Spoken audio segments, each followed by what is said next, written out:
Hello, this is the new and improved FanFic Critic. New channel, new person, new outfit, still got the straight blade. Don't worry, I won't be swinging it about like Meg used to do. And if you're curious about where Meg is, well, she's not home right now. And you're probably wondering, why are you the new FanFic Critic? Well, in my other series, I explained that Meg is retired and that she's not doing the web show anymore. But with that said, that doesn't mean that I can't take over. See this as a reboot, if you will. Now, this is going to be a tad different than the old web series. You see, I'm not going to be reading the story out loud. Instead, I'm going to be summarizing it for you. But if you're still interested in reading the story in question, I will have a link in the description below. So, it's up to you whether or not you shall click on that link. In some cases, I wouldn't recommend it, because if the story is particularly bad, well, I'm sure you've all already noticed the title of this video, Susan's Burping Problem. If you're wondering if the story is about yours truly, it is. Does the name Milo Kitty ring a bell to you? It should. If you're familiar with her masterpieces like Meg and Her Vagina of Wonders, Susan and Her Boobs of Terror, Lesbian Jesus' Heavenly Wedding. Yes. A plus side. This story, compared to those other stories, is relatively tame. Is it any good, though? No, and I'll tell you why. The story starts off with Meg sitting in front of her laptop reviewing a fanfiction. All of a sudden, the power goes out. Now, instead of being like a normal person and getting up and going downstairs into the cellar to see if maybe the circuit needs to be tripped, or, going and looking out the window to see if the rest of the block was affected, Meg just decides to gripe about the power being out, and then she just sits in front of the computer and stares.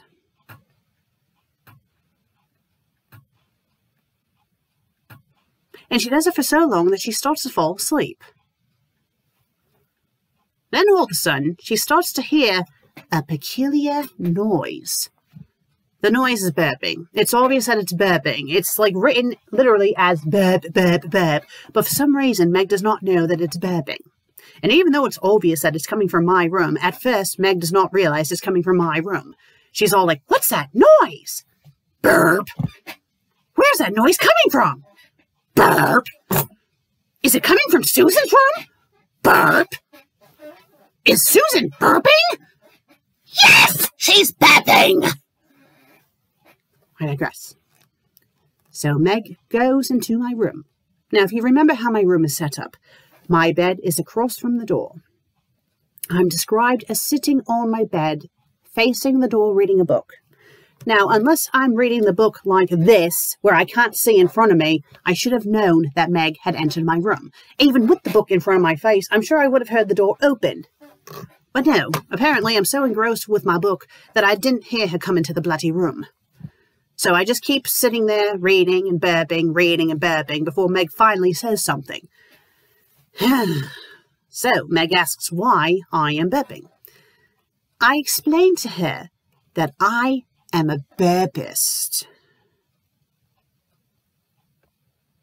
A burpist. That I can control my gas at will. I go on about how I am the best person from my village who used to burp. That it was a burping tradition in my village, and that my village even had burping Olympics. And I looked it up. There is such a thing as burping Olympics. God knows why. And for the record, I didn't grow up in a village. I grew up in a city near the border of Scotland and England, if you must know, but I digress.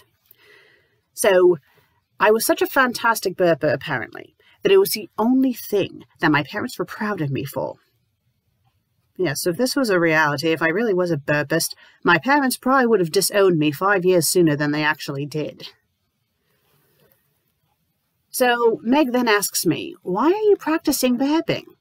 I explained to her that in a month's time, Boston, Massachusetts is going to be having a burping competition and that I am prepping my body for it, so I'll be prepared so I can win. Meg then questions, it's like, well, how are you going to get down there? You refuse to learn to drive on the right side of the road. I find this utterly insulting. I've lived in this country for over a decade. I know how to drive on American roads, thank you very much. I digress. So I explain that Archangel Assassin's going to drive me down there because Archangel Assassin is going to go into a pie-eating competition. So the next chapter opens up with me eating a ridiculous breakfast. It's so ridiculous. It's supposed to be a deal that I'm prepping my body for the gas because this is the day of the competition. So like a month goes by between chapter 1 and chapter 2. And after I eat my breakfast, they describe me as downing a bunch of beer so I have even more gas. Beer first thing in the morning, that's disgusting. I mean, I know some people do it, but And the amount that I drank, it's like, it's amazing that I'm not drunk. So I guess in this story, I'm a bloody alcoholic. So then it shows me like tying my belt tight. And I'm like, there, that'll keep the gas in. Because apparently if you tighten your belt, the gas will stay in your body. Now, that's not how that works. If anything, that would probably squeeze it out of you. And if you're so bloated, you wouldn't be able to tighten the belt anyway. It's so bloody stupid. So anyway, I go into the car with Archangel Assassin, and before I can even buckle my bloody seatbelt, Archangel Assassin, which I'm assuming she was like starving herself for this bloody contest, just decides to floor it.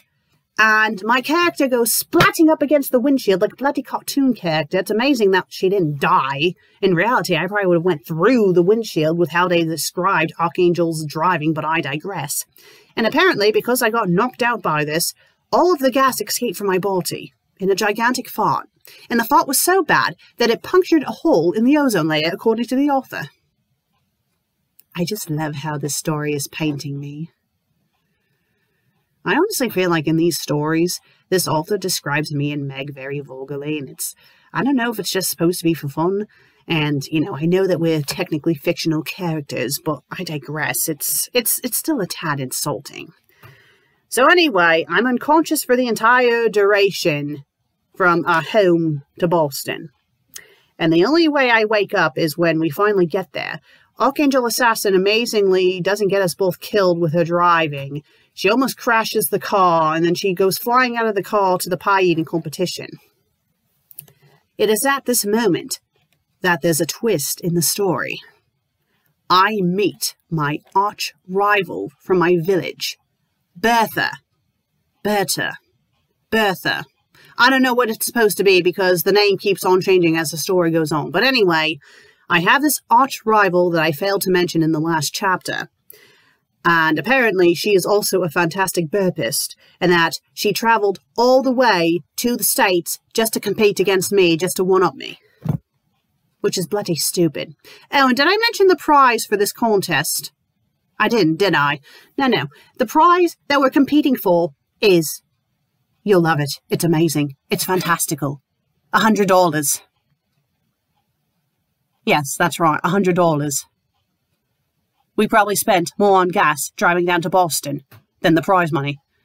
Bertha probably spent more on a plane ticket to fly across the pond for $100. Amazing. Amazing. It's so amazing. Amazingly stupid. I digress. So anyway, after Bertha smugly walks off, I realize that I lost all my gas. And just like Darth Vader at the end of Revenge of the Sith, I scream, no! So dramatic. So dramatic, in fact, that lesbian Jesus is up in heaven doing her laundry. Yes, because apparently gods and goddesses need to do laundry. And she hears that I'm in distress. So, you know, lesbian Jesus, she's a goddess. She has magical powers. You'd think she would just teleport down and go, oh, here you go, dearie. Here's your thoughts. Oh, I'm sorry. You need burping. Okay, here's your burps. Okay, bye. No, she doesn't do that. Instead, she teleports back to our house, and she tells Meg that I'm in trouble. So it's up to Meg to save the day. Super Meg. So Meg runs off to the store, buys a bunch of soda for me to drink. And you think lesbian Jesus would just teleport her to Boston. No. Instead, she tells Meg to bend over, and she spanks her.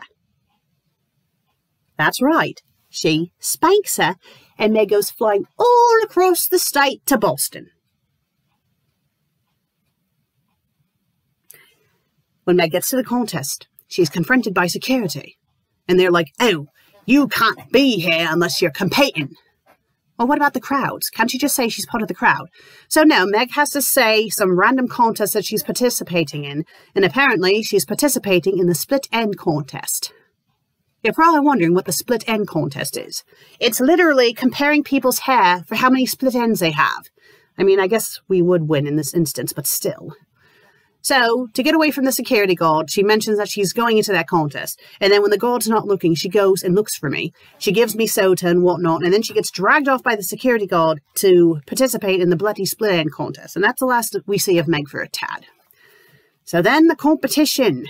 Me and Bertha are neck and neck in the competition. Everyone else isn't doing good at all. So the competition is literally just me and her.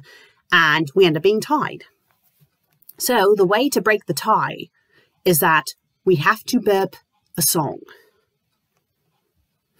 A song. So she does a couple of nursery rhymes. And I burp the Maya Maya song. That's not what the song's actually called. That's how the author describes it. And the author does say the real name of it. And if you're wondering what the Maya Maya song... Okay, here's a refresher. Maya he, Maya ho, Maya ha, Maya ha ha. Yes, that song. So I burp that song, supposedly so perfectly that the crowd's all riled up and dancing, and it's like, no, you wouldn't be able to burp that song. And I did look it up, I did Google it. As far as I know, no one has burped that song. So anyway, I win the competition. Bertha's all depressed and runs off crying. Oh, boo-hoo. Goodbye, one-dimensional villain. I meet up with Meg, and she got second place in the split end contest, and she lost to Hillary Clinton. Okay. Why the bloody hell would Hillary Clinton go down to Boston for a hair competition? And she doesn't even have split ends.